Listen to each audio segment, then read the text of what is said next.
তা আমাদের এই যে বাংলাদেশে বর্তমান সময়ের যে ইসকন আছে, ইসকন হিন্দুদের একটা মানে এরা আসলে হিন্দুত্ব মতবাদ যেটা পুরোপুরি তারা এটাকে ফলো করে না। এরা নতুন করে এটাকে সুসজ্জিত করেছে এই হিন্দু ধর্মটাকে, বরং এরা এদের মতো এটাকে চালাইতে চায়। উগ্রবাদী এদের মেজাজ খুব কড়া। এরা সবসময় চায় দাঙ্গা হাঙ্গামা বাজাইতে। এরা বাংলাদেশে সহ সব জায়গায় এমন ধর্মীয় অনুষ্ঠান করে যেটা উস্কানিমূলক ধর্মীয় অনুষ্ঠান করে তারা মানুষের মাঝে সাম্প্রদায়িক দাঙ্গা হাঙ্গামা বাজাইতে চায়। এদেরকে বলা হয় ইসকন। মনে রাখবেন, আমরা এদেরকে চিনি হিন্দু বলে, কিন্তু এরা কিন্তু ভারত থেকে এদের সৃষ্টি হয় নাই, অথচ ভারতেই সব হিন্দু। ভারত থেকে এদের সৃষ্টি হয় নাই। এরা চৈতন্যের চিন্তাধারাকে লালন পালন করে। চৈতন্যের চিন্তাধারা ছিল যে ভূখণ্ড থেকে মুসলমানদেরকে বাস উৎখাত করে দাও, সমূলে ধ্বংস করে দাও। এই চিন্তা চেতনাই এই ইসকনরা তারা তাদের ভিতরে লালন পালন করে। 1966 সালের 13 জুলাই মাসের 13 তারিখে নিউ ইয়র্কে, যুক্তরাষ্ট্রের নিউ ইয়র্কে এদের জন্ম হয়। জন্ম মানে প্রতিষ্ঠা হয় আর কি এই দলটির। এটা একটা এনজিওর মতো। এদের স্বামী প্রভুপাদ, মানে আমাদের এই নিতম্ব অর্থাৎ আমাদের যে বায়ু বের হয় তার নামটা ওইটাই আর কি, পাদ। তো স্বামী প্রভুপাদ ইনি এটাকে তৈরি করেছেন এই দলটাকে।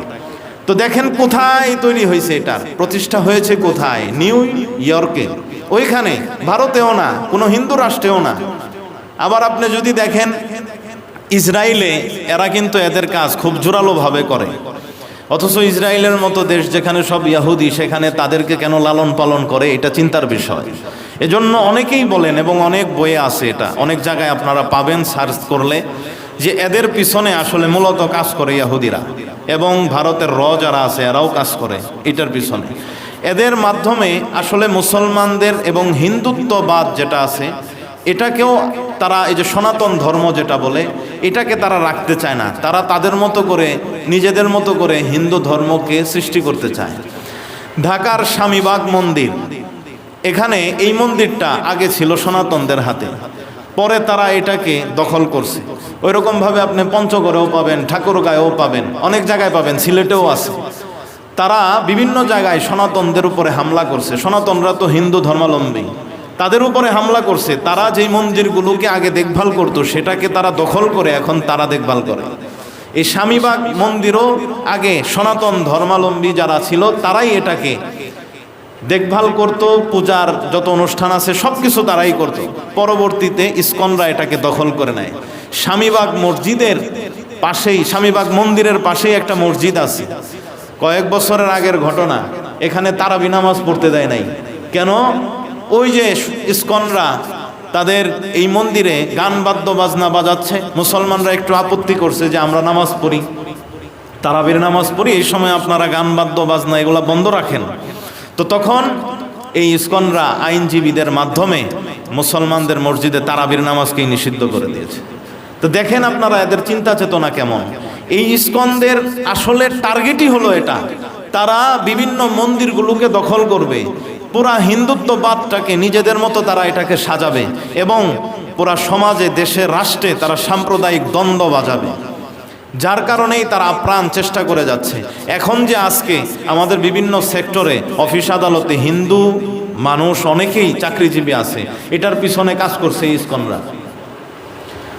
এরা দেখবেন ওই জায়গায় তাদের ঘাঁটি বানায় যে জায়গায় গরিব মানুষ থাকে। যেরকম খ্রিস্টান মিশনারি যারা কাজ করে, এরা ওই সমস্ত এলাকায় কাজ করে যেখানে দরিদ্র মুসলমান থাকে। তাদেরকে টাকার প্রলোভন দিয়ে আস্তে আস্তে করে তাদেরকে মুসলমান ইসলাম থেকে তাদেরকে খ্রিস্টানবাদের দিকে নিয়ে আসে। তো ঠিক তদ্রূপ এই ইসকনরাও, এই যে স্বামীবাগ মন্দির, একটার পাশে মেথরপট্টি এলাকা, এই মেথরপট্টি এলাকার ওইখানে তারা তাদের ঘাঁটি বানাইলো কেন? কারণ এই অধিকাংশ মেথরদেরকে দেখবেন তারা তাদের এই ইসকনদের গ্রুপের মধ্যে যোগদান করাইছে। আবার সিলেটের মধ্যে আপনি যান, চা বাগানে যে সমস্ত কর্মচারী আছে তাদের অধিকাংশই ইসকনদের অনুসারী। কেন? তারা ওই গরিবদের মতো, খ্রিস্টানদের মতো তারা ওই গরিবদের মধ্যে তারা কাজ করে।